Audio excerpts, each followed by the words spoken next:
happy Saturday morning, and today nag-drive na naman po kami. By the way, just introduce ourselves. My name is May and this is Francis. We are freelancers from the North. And today, sasagutin po namin yung isa sa mga madalas tinatanong ng mga aspiring freelancers or aspiring virtual assistants. And yun yung how to transition from yung traditional employment or yung local employment to freelancing. So, bago natin sagutin yun, guys, bigyan ko lang kayo ng quick agenda kung ano yung i-discuss natin. So, basically, gusto namin i-discuss sa inyo ano yung freelancing para maintindihan ninyo what that means. And then, kung ano ba yung benefits, ano yung mga challenges na na-experience namin, yung mga tips na pwede namin ibigay, and probably even give you guys a bit of yung journey namin from transitioning to, from local employment to freelancing. And I guess at the end of the podcast is to give you guys a bit of our feedback or our thoughts about getting into this industry. So, let's start. Para sa'yo, ano ba yung freelancing, babe? Energy. Yes, I have so much energy! Yeah. For me, hindi to based kay Google, based on experience. So, for me, yung freelancing is, from the word free, freelancing, I don't know. So, yung freelancing for me is a work that enables you freedom. Wala kang contract. For me, wala kang contract. Na ito gagawin mo sa isang buong taon, ito yung gagawin mo sa specific time. Freelancing for me is may company, may talent ka, one time nag-e-edit ka, next time nag-video editing ka, next day nag-bookkeeping ka, stuff like that. Okay. So, yung ganun ka-dynamic si freelancing for me. Pag sinabi mong freelancing, for me, freelancing is any thing in between na pwede mo gawin digitally or electronically. Yun, so that's freelancing for me. I agree. So, freelancing, guys, is parang self-employment siya. So, you have parang freedom to choose what you'd like to do, what you'd like to, I guess, start doing for companies or clients. It may be for local employment or local clients, or international clients, which is mostly yun ang ginagawa ng karamihan. So, yan ang freelancing para sa amin. And yes, from Merriam-Webster, freelancing din sa akin, it's a freedom of doing things for work purposes na hindi lang siya tali sa isang trabaho. So, you can do graphic designs, you can do Sample, let's admin. give sample. Ikaw, as freelancer, anong nagawa mo on very dynamic? Like, hindi kayong, sample natin sa sarili natin na Yes. hindi ka lang, eto na ginagawa mo, yung kwento mo ano yung ginawa mo True. from task A, task B, task C. Sure. So, ako kasi, guys, wala talaga akong specific niche. So, I have tried doing basic bookkeeping. I'm not a bookkeeper. Not a CPA at all. Pero I have tried doing bookkeeping, invoicing. I've done a bit of social media. Hindi rin po ako graphic designer, but I have tried at least. Hindi rin po ako developer or website developer, but I have tried doing some websites. And hindi rin po ako, I guess, ano ba yung mga ginawa? Ang dami kasi. So, I have tried different roles actually. So, marketing, parang ganyan. Hindi rin po ako marketer. Wala po akong experience. Hindi ako nag-aral ng gano'n, but I have done those different roles dito sa freelancing job ko. So, how about you? Yeah, so ako naman, by profession, ako isang IT graduate year ba, 2000 something. So, more on web development ako. I started as a developer sa isang bank. And then, nung freelancing ako, I'm doing anything in between from planning, designing, actual web development, and then testing as well as deployment. So, basta nasa loob siya ng SDLC, or Software Development Lifecycle. Nandun ako. Hindi ako planner lang, hindi ako analyst lang, hindi ako developer lang. Naging designer ako, naging tester ako, naging actual programmer by profession. And then, yeah, so... In short, guys, you can be who you want to be dito yeah. sa industry na to. So if you would like to be part of this industry and you would like to hone different skills or earn different skills, you can do so dito sa industry na to. So ito yung freelance, guys. Yep. Now, ano ba yung benefits ng freelancing para sa iyo? Para sa mga nanonood sa atin. Siguro gas-gas na sa akin ulit ko sinasabi, pero yung again yung freedom of time. Although si freelancing naman is minsan or sometimes connecting yung task mo sa ibang colleagues mo or sa ibang ka-group mo or ka-team mo. Pero most of the time sa akin, ang task ko is madalas wala akong dependency sa iba. So sa usual ko, daily ko, after ng daily stand-up namin, scrum, just saying what you need to do and your blockers if there's any. Akin na yung buong oras ko, buong araw ko. Yun, magagawa ko na. So yung benefits is time ko, again, I can handle the task whenever I want within that agreed schedule. So like for example, sometimes I'm starting sa small task, then palaki ng palaki. Yung in technique na snowball effect. Minsan kasi nahihirapan ako pag malaki kagad na task ng umaga. Big word, snowball effect. Hindi na ako, technique lang yan. Hindi ako, tingin ko hindi ako productive pag nagsimula ako sa mabigat. Wala na, ending nun, wala ako natapos kahit isa. Kanya-kanya naman. So yun, so advantage ng freelancing para sa akin dahil hawak ko yung oras ko most of the time. Yan. And then what another thing, again, related sa time pa rin yung para sa akin is yung pinape-pace ko. Kung kailan ko gusto pumukpo, kung kailan ko gustong mag-relax. Kaya gamitin yung weekend ko pag may mga downtime naman ako sa weekend. So you can set your own, sinasabi na your own hours Yeah. at work. But that doesn't mean that you guys will have to do yung work ninyo, like kung ano yung basis ninyo, anong gusto nyo lang. Pasyal natin sila sa airport. Pasyal tayo ng airport, sige. Pakita natin. So, kasi meron tayong mga clients din talaga na you have specific hours. I guess what he means is that yung strategy ninyo, how you're going to do the work, at the same time, yung schedule and availability ninyo for work is very flexible dito sa freelancing.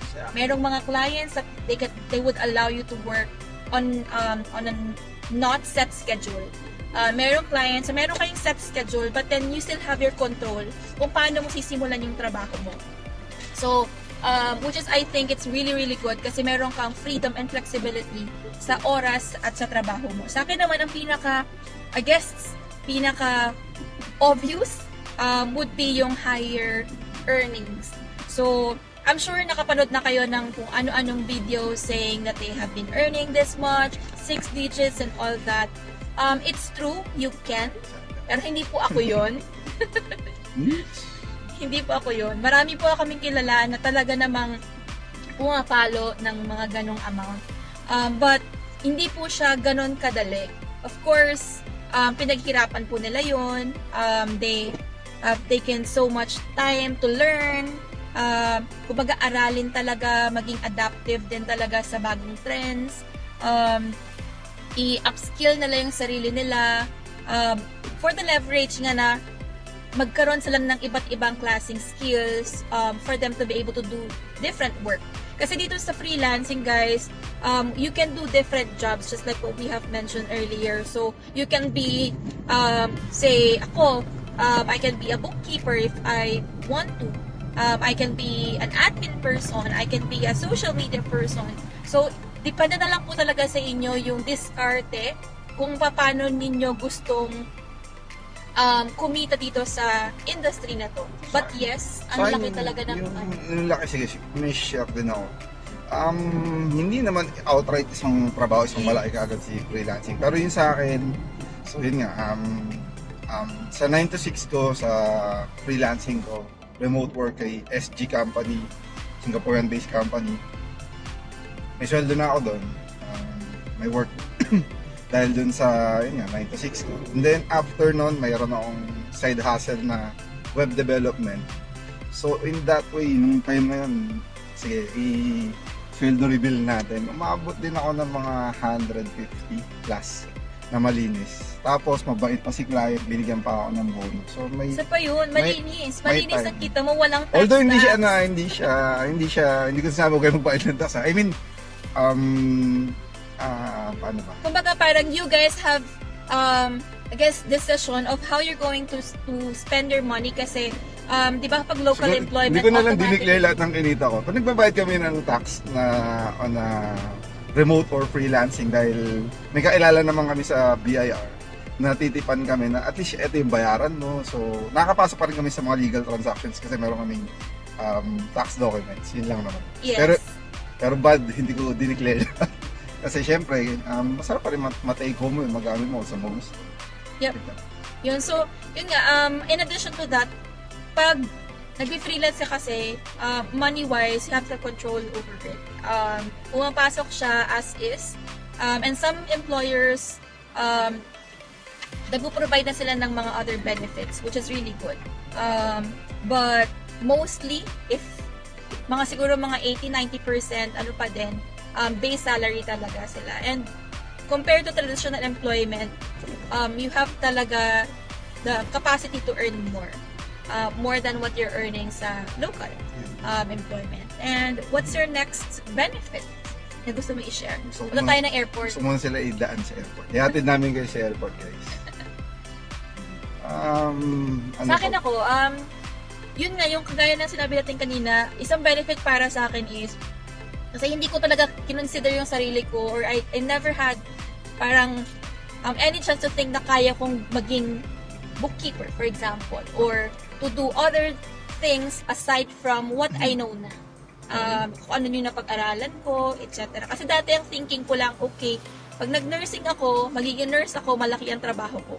Malaki ang sahod ko sa magiging trabaho ko. Kasi syempre, alam nyo na, ang usapan, abroad. But, knowing this industry, doon mo kasi marirealize na you have a lot of potential to become who you want to be.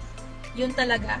As long as you are adaptive, flexible, and you don't stop learning, yun lang talaga yung pwede ko talagang sabihin. Pwede kang maging developer, pwede kang maging accountant. Maraming akong kilala, meron nga dyan, HRM, hindi pa sila graduate, bookkeeper sila. And they're earning way more than what a regular bank employee is earning or a regular teacher is earning. Hindi ko naman po sabihin na maliit ang sahod ng mga ating empleyado sa Pilipinas. Pero dito po, gusto ko lang pong sabihin sa inyo na malaki po yung potential na pwede nyong kitain. Grass is greener on the other side. Perfect. Yun lang. Yes, and then isa pa, totoo naman po na which is this going to fall sa challenges. Hindi talaga siya ganun ka stable. And I think even local employment is not as stable as what we thought. So, it still depends on your performance kasi talaga para sa akin. So yun nga, yung instability na na-share nyo naman na instability, anything. Stability Apple. sa work? Yung pwede kasing yun nga, matanggal ka sa work, pwede rin naman magsara yung work, yung company na yun. Kasi usually naman sa mga freelancing, small to medium naman ang pinapasukan natin company. So, syempre, alam mo naman yung stability na.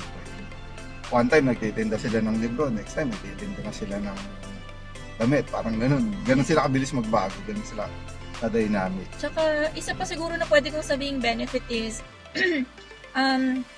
yun bang i-outgrow mo rin yung takot natin to speak, yung English language. Some other VAs are learning different languages like Spanish, like Japanese languages. So, kumbaga para sa akin, lumalawak yung capacity mo or potential mo para other than earn, para mas makita mo yung mas full potential mo ba as an employee. And who knows, as an entrepreneur, di ba?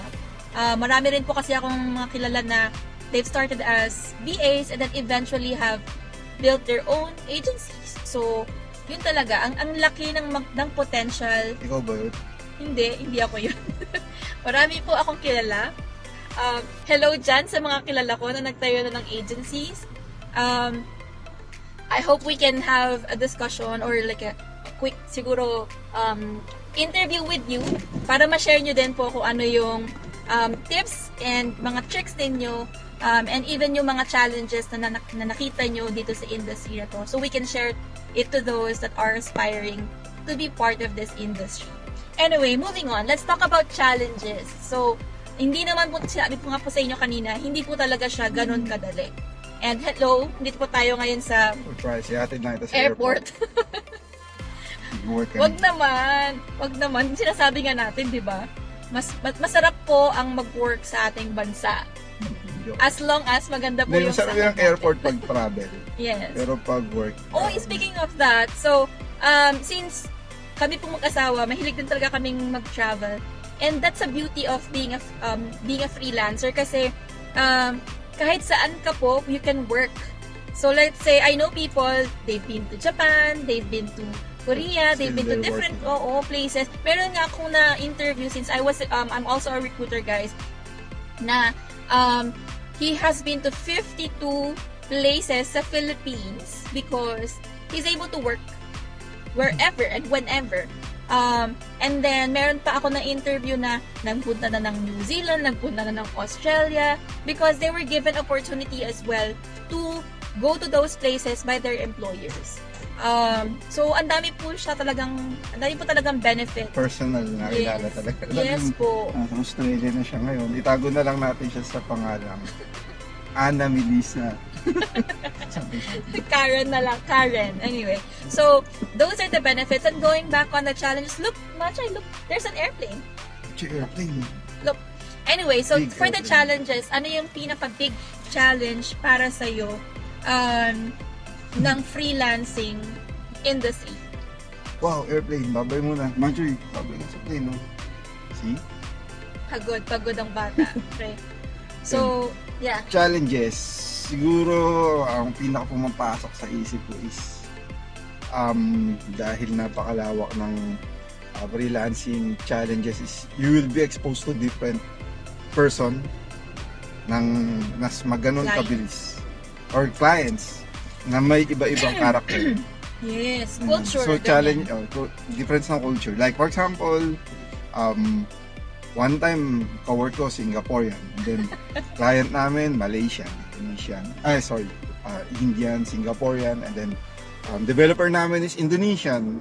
I mean, tapos meron pa akong kawork na habang nandun ako sa taga UK siya. Yung ganun ka-dynamic yung ganun ka-diverse or ganun ka-dynamic yung race ng mga ka-work mo. Iba-iba yun. Minsan meron ma-open sila pag nag-joke ka ng ganito, lalo na yung time ng bawal sila kumain or magbisyo yung Ramadan. Kailangan maging sensitive ka sa mga gano'n. Huwag kang magjo-joke sa ganyan. Huwag sila sa gano'n. Kasi ma-open sila yung Indonesian. Yun. So, doon ako nahirapan yung challenge ko. Na, like, for example, hindi naman related sa work. Si May, nung nagpunta kami ng Japan, yung pinatong niya lang yung chopsticks niya sa pagkain. Sabi ko, wag, kasi masama sa kanila yan. Basta siya, yung ganun bang aspect ng challenges or ng work na hindi mo cultural alam diversity. So, bastos na sa kanila or masama na sa kanila. Sa atin normal lang. yes. So nag-extra effort ako doon para ma-overcome ko yun or okay, hindi pala to okay, okay pala to. Ganito Kailangan pala lang dapat. So, intindihin kung ano ba extra time, yung kailangan culture magbigay. nila. So we can work with them, collaborate with them, nang hindi natin na kumbaga nasasagasaan kung ano man yung culture o yung paniniwala nila because they have different cultures, they have different principles. Yeah, or sa share ko rin yung kakilala ko, may sa Australian. Kala niya pinagagalitan na siya ng Australian, kala niya sinasabihan na siya ng masasakit na salita ng Australian. Pero sa totoo lang is, kung nag-extra time ka lang aralin sila or alamin yung culture yung nila, hindi sila masyadong mapalabok magsalita, hindi kagaya ng mga Pilipino. Straightforward lang. Share ko lang So, ha. masasaktan na talaga. Siya nga, dahil nga ang nakatrabaho niya is Singaporean, even the accent, kailangan niya talagang aralin.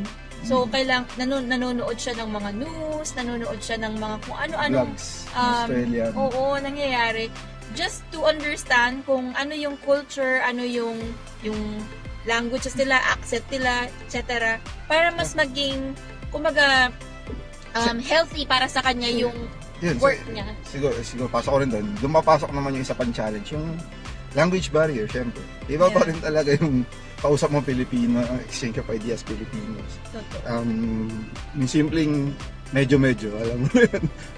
Baka, napaka-indirect, pero magkakaintindihan mga Pilipino sa ganun.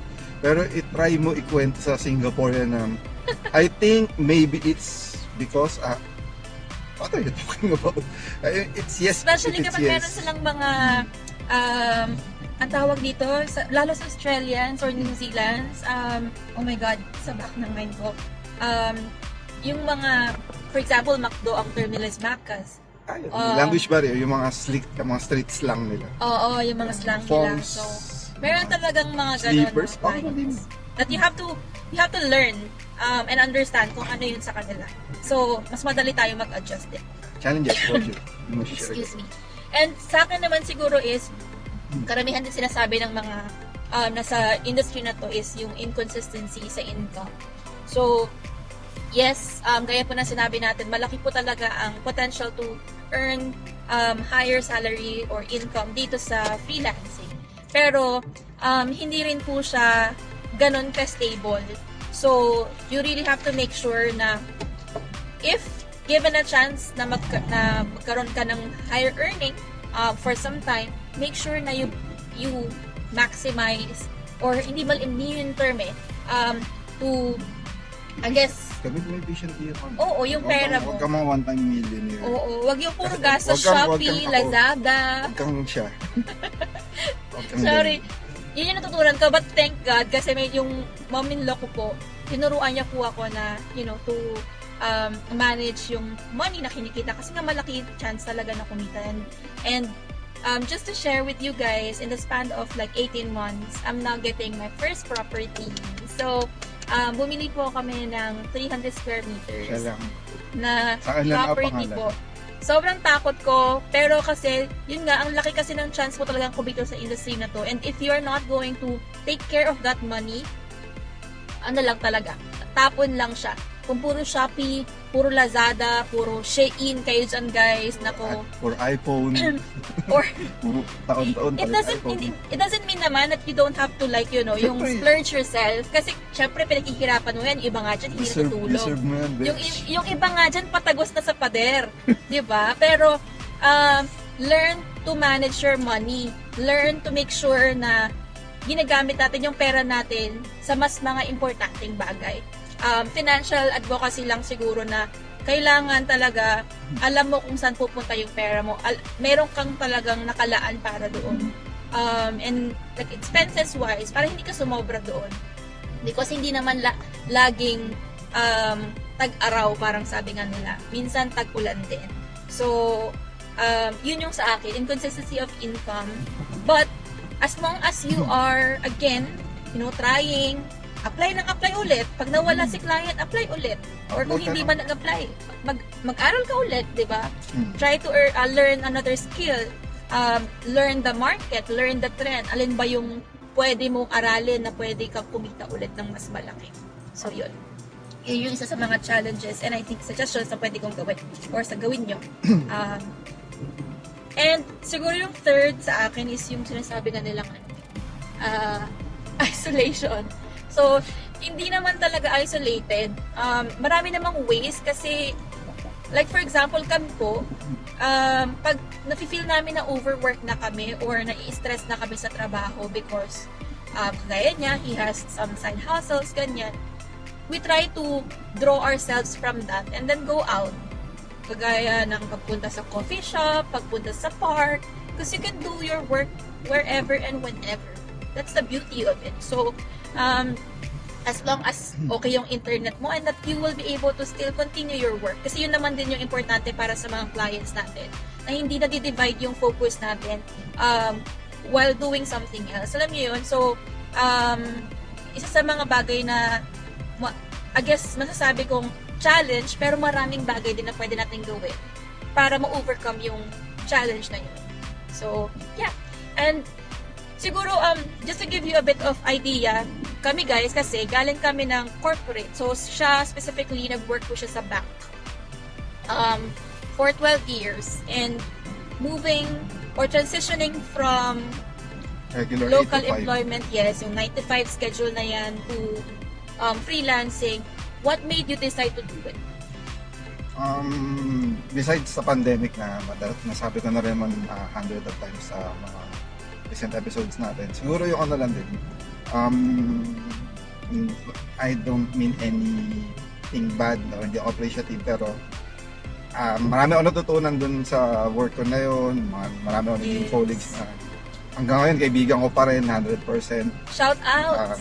Shout out sa mga tropang pogi dyan. Tropang bibe kayo. Anyway, yun nga, naboringan din ako sa daily tasks. Yun, siguro, for the longest time, after 12 years, I can say, alam ko na yung gagawin ko. Hindi man ako ganun kagal nga, pero alam ko na yung gagawin ko. Alam ko na parang nawala yung challenge. Hindi naman ako agad nag-freelancing, guys. Hindi, tama, sorry. Mali yung sinabi ko. Nag-freelancing wala ako. Kasi after ko mag-quit sa work, sa 8 to 5 ko sa bank, nabuhay yung entrepreneurship ko sa katawan. Ginusto ko yung magbenta-benta ng buy and sell ng sapatos, ng gadgets. Then gumagawa rin ako ng website alongside. Actually, one of my clients is yung former boss ni May. So yun, nagkaroon din ng experience working with Australians, South Africans, gano'n. Ako naman. So what made me decide, technically is to venture out what more I can offer or what more I can learn. Paano pa ako mag-expand? Paano pa ako mag-i-improve? Paano pa ako mag-i-improve? Yun yung challenge ko yung sarili ko na malaki na sweldo mo, okay ka na dyan, marami ka nang napapatuloy, marami ka na napupunta na gagawa. Pero parang kulang yung aspect ng achievements na yun. Wala, parang gusto ko ng challenge. Kaya ako lumabas dun sa comfort zone ko. Yun yung siguro masasabi ko bakit ako nag-transition from the regular 8 to 5 to freelancing. Hindi siya naging madali, pero naging satisfying. I can say na marami ako natutunan din. Besides from sa work ko. Yun sa akin. Siguro ako, kasi naging exposed naman na po ako working with international clients since from the very start, BPO po talaga ako.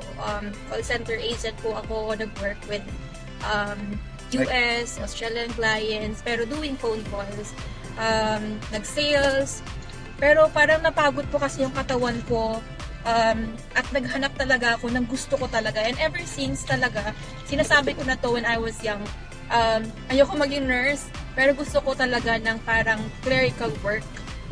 Yun pang mga tipong admin tasks and things like that.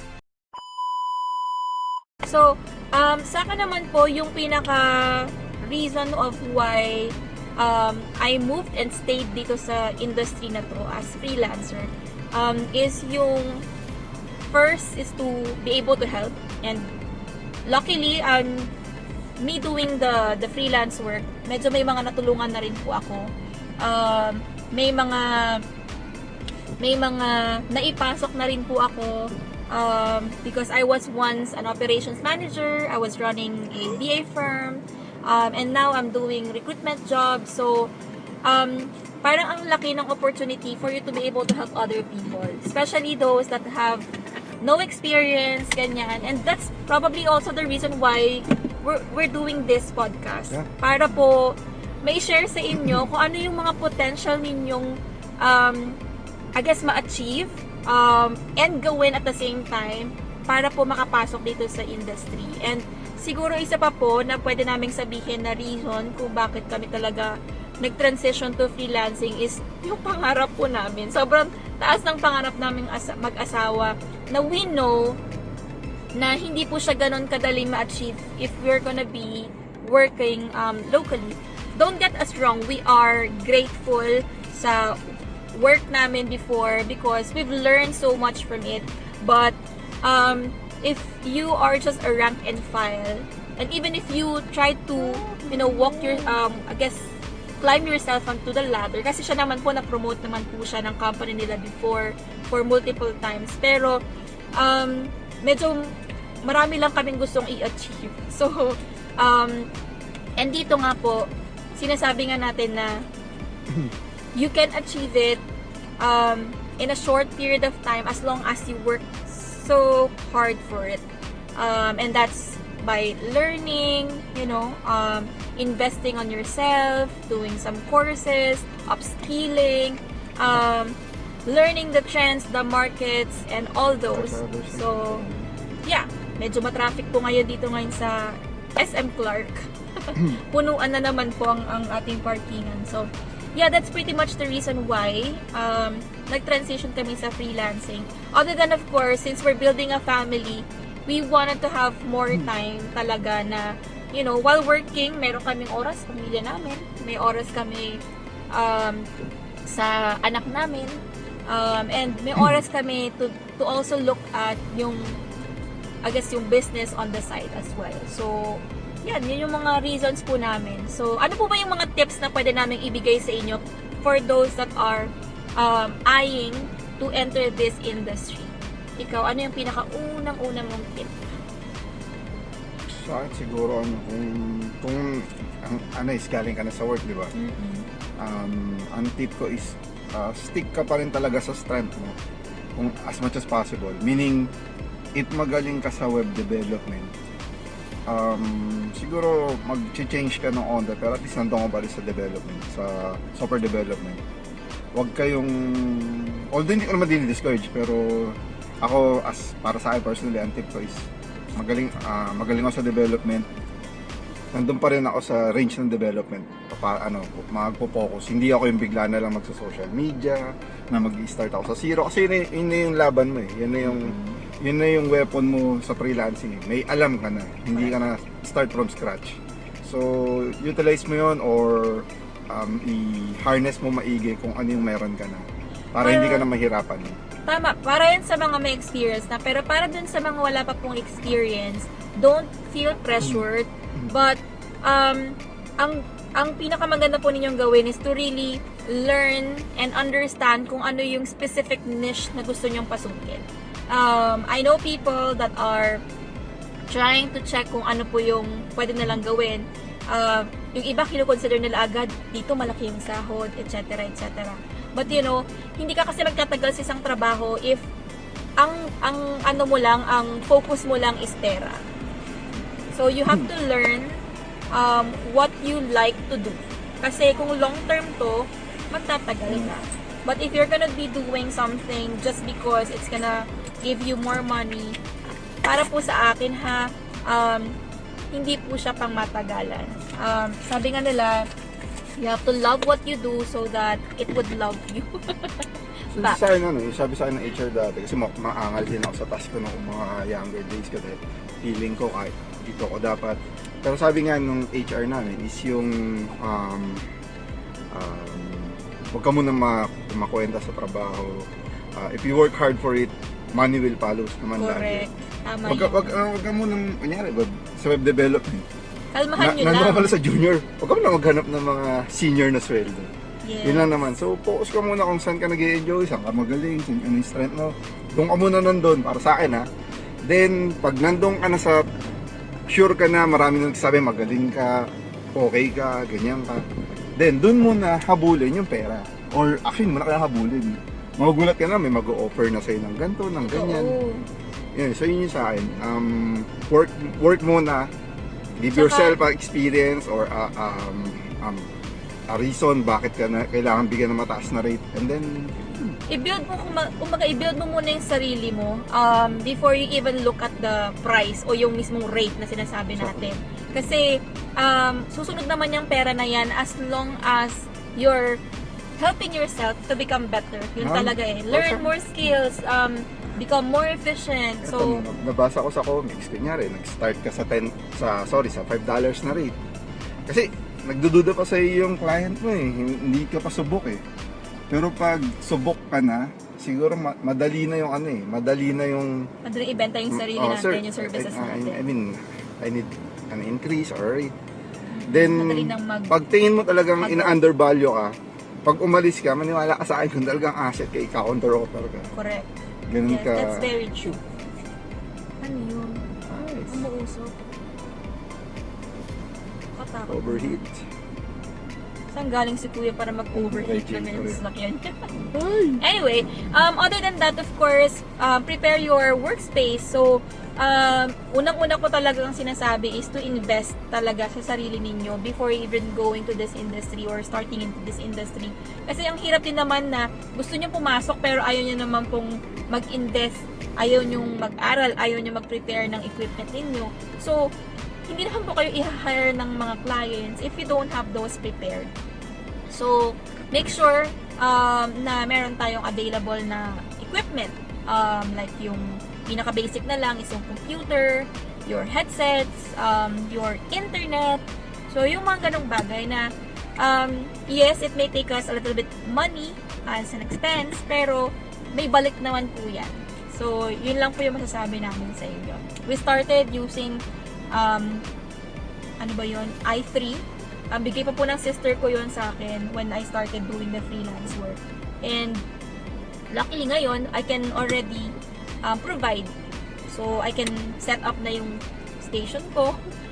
Dati ano lang, table lang na folded yung gamit ko for work. Pero ngayon, I can buy yun na yung mga equipment ko, extra monitors and such. And even yung mga accessories. So, freelancing guys, marami pa po tayong mga tips na pwedeng sabihin and we can discuss that on the next podcast. But pretty much just to conclude this discussion, ang freelancing, marami po talagang potential that we can see from earning, mukha naman ako multo dyan, from earning to being diverse, to learning different tasks, projects, and even meeting different people. And even, I guess sa akin, pinaka-important is, you know, growing from what you think you can do to what you can become. Yun talaga yung parang nakaka-surprise. Pero it takes so much effort, sweat, hard work, a lot of learning, being adaptive. But definitely, it's worth it. Hindi man po siya para sa lahat, but all I can say is as long as you are hardworking and that as long as you continue, you know, learning, sa akin dito pangmatagalan to. Marami po talagang potential ang freelancing para sa akin. Tips or conclusion? Conclusion. Conclusion for me, again, hindi mo malalaman kung hindi mo susubukan. Correct. So, kung may onting desire, may onting nararamdaman ka na parang naboboard ka na sa ginagawa mo, ibang-iba yung freelancing. Kahit sabihin mo pang software development ka parehas, ibang-iba yung gagawin mo pag nasa labas ka na. So, yun nga, tinatawag nila eh, hindi na siya yung comfort zone, hindi na ilalatag sa'yo sa table mo ng boss mo yung gagawin mo. Most of the time, ikaw na yung gagawa ng kailangan mo gawin. Mas magiging resourceful ka, mas magiging hardworking ka naman dati, pero mas magiging hardworking ka ngayon, magiging better man ka, trust me. Better person, better individual, better employee. Better. Lahat na mag-getter. Mag-improve sa'yo, to be honest. Bihirang-bihira yung kakilala ko na nag-freelancing. Sabihin nila, mas lalo akong mina, mas lalo akong... Yes. Hindi, mas lalong lumakas loob ko. Kasi kailangan mo talagang mag-aral pa. Mas lalong lumakas loob ko, mas lalo ako naging ganyan. Hindi na lang Pilipino kausap ko. Yes. Ma-expose ka talaga sa iba-ibang mas madali. At ang freelancing is parang nag-abroad. You're on your own, parang gano'n. So, if you're on your own na, you gonna be resourceful, you gonna be innovative, you gonna be everything. Gagawin mo lahat dahil hindi ilalatag sa'yo, to be honest. Yes. Yun yung natutunan ko, and then sana yun din yung sa inyo, makuha nyo yung, ma-absorb nyo yung gano'n. So, in addition to that, if you guys really want to start doing the freelance work, we highly suggest na, you know, start doing a careful planning and management. Siyempre po, hindi po to agad-agad, boom, ang laki na yung kita natin. So, I'm sure, like for you guys, especially those that are looking at resigning from their local employment, kalma muna. Aralin muna natin lahat bago po tayo tumalon. You can start doing siguro part-time muna o yung mga casual projects style kagaya po ng ginawa niya before he decided to move sa freelancing. Para po kahit pa paano hindi rin naman bumabasag yung ating income. So if you can manage your time to do that, mas maganda. And yeah, that's pretty much from us for today, guys. Andito na po kami ngayon sa SM Clark. Nasa parking lot area na po kami. Medyo maraming tao. So, we wanna say thank you for listening for today sa aming podcast. And next podcast natin, we will also discuss ano ba yung mga bagay-bagay na pwede nating simulan sa freelancing. Ano yung mga kumbaga parang mga tips na pwede naming sabihin sa inyo para makapagsimula kayo sa freelancing. And at the same time, mga practical advice na pwede namin pong sabihin sa inyo so you can start doing this kagaya po namin. And we hope na if you also have other questions or suggestions para dun po sa mga freelancers, kaway-kaway dyan, you can leave a comment, give our audience also some tips and advice sa mga interesado pong pumasok sa ating industry so that we can help others earn as well and become I guess people that can also help other people. So yun lang po, tulungan lang talaga dito sa freelancing. Yun lang po yung masasabi ko.